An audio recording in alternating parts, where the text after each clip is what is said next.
ಇನ್ನು ನೋಡಿ ಪ್ರಥಮ್ ಕೂಡ ಮಾತಾಡ್ತಾ ಇದ್ದಾರೆ ಹೋಗಿ ಕಂಪ್ಲೇಂಟ್ ಕೊಟ್ಟರು. FIR ದಾಖಲಾಗಿದೆ. ಈಗ ನನ್ನ ವಿರುದ್ಧ ಹಲ್ಲೆ ಮಾಡಿದ್ರು, ಇದು ಈಗ FIR ದಾಖಲಾಗಿದೆ ದೊಡ್ಡಬಳ್ಳಾಪುರ ಗ್ರಾಮಾಂತರ ಠಾಣೆಯಲ್ಲಿ. A1 ಬೇಕರಿ ರಘು ಅಂತೆ, A2 ಯಶಸ್ವಿನಿ. ಸ್ಥಳ ಮಹಾಜರು ನಡೆಸಿ ಪೊಲೀಸರು ತನಿಖೆ ಶುರು ಮಾಡ್ತಾ ಇದ್ದಾರೆ. ಬೇಕಾದಷ್ಟು ಸಮಸ್ಯೆಗಳಿದೆ, ಪೊಲೀಸರಿಗೂ ಕೂಡ ಅಷ್ಟೇ ಬೇಕಾದಷ್ಟು ಸಂಗತಿಗಳಿವೆ.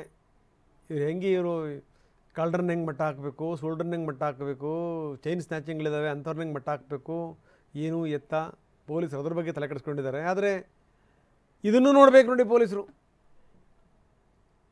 ಎಂಥ ಕರ್ಮ.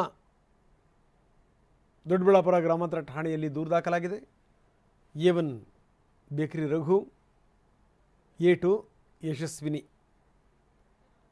ಇವ್ರು ಯಾವುದೋ ದೇವಸ್ಥಾನಕ್ಕೆ ಹೋಗಿದ್ರು, ಪೂಜೆಗೆ ಹೋಗಿದ್ರು, ಅಲ್ಲೊಂದು ಬರ್ಡೇ ಇತ್ತು. ಅಲ್ಲಿ ರಘು ಇವರಿಗೆ ಬೆದರಿಕೆ ಒಡ್ದ ಅಂತ.